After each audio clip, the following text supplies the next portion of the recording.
Well, Nigel Morgan is a social media expert and journalist from Hungerford. Hi, Nigel. Hi, Anne. You would agree with me. You've seen these tweets develop, where people are saying things, and then suddenly you get a tweet from the police saying that's not so.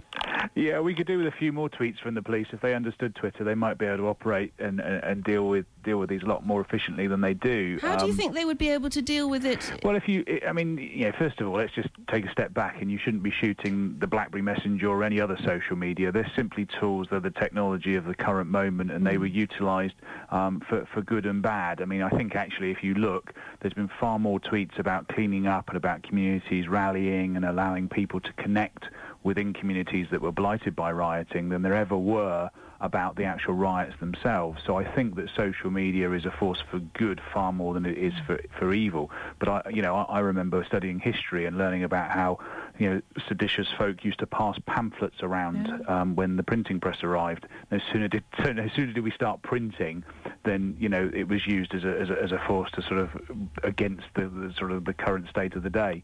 So that's. But there's no doubt it was a factor. Oh, absolutely, but you could say that during the 80s and 90s, when we had acid house parties, we should have banned cars because people were using them to get to fields where they had acid parties. This is just simply a communication tool, and the police were using it as an intelligence tool, and don't let them tell you anything different. It gave them the opportunity to find out what was going on. I mean, the interesting one is BlackBerry Messenger, because, I mean, at the level that the people were using it, I mean, at corporate level, it's encrypted to a very high level.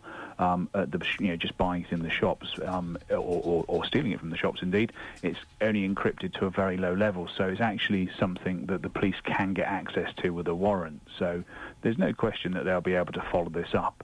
But significantly, look at the range of people that are being arrested and that are people who are coming through the courts. This isn't simply just a bunch of opportunist youths that have taken to wrecking parts of London and elsewhere.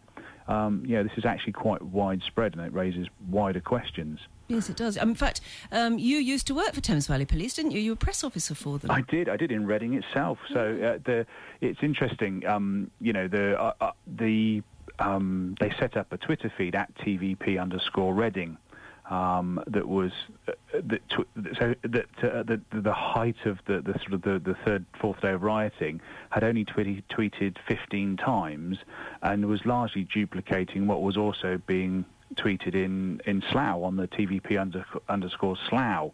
Now, if you'd looked, there were many people asking questions, wanting to know what was happening, offering information, and the police just simply aren't able to respond in an effective way to that. So do you think they should be hiring somebody who really is an expert in this sort of social media so that their voice is getting out there live as well? Yeah, it would be interesting. They are getting to grips with it. It's a tricky part, and you've got to remember as well is that you also have to look at social media as an investigative tool, and that's what they looked at it first. The police's first response was, how can we catch more criminals with social media? And I know that they do. But as things are happening live, I mean, the media was talking about how there were tweets going out saying there's trouble down here, come and join. It's almost like come and join the riot down here. But the police could use that live as well to influence the way where crowds go and what they do. If you contrast this with how the Christchurch Fire Department used social media after the earthquake. Now, okay, admittedly that everybody was wanted to do the best they could. Then there were no bad guys. I think there was very little looting, but they used it. Australia when there were the bushfires, social media has been used very effectively, but it relies on an absolutely huge level of communication. It's not something that you can pop on every half an hour because it will have moved through so quickly. You definitely need to be truly engaging, because the people who are raising concerns, the police can quash those fairly quickly. They're best placed in this scenario to quash the idea that there's stuff going on. And, actually, for every person it might send down to an area congregating, I suspect scaremongering on the media kept many people away. Yes, that's true too. Yes, you can see it being used for good and bad. Well, and the fact is, it is free to all, and it is free speech. We can't stop it, can we? Yeah, you can't. This is the price of democracy.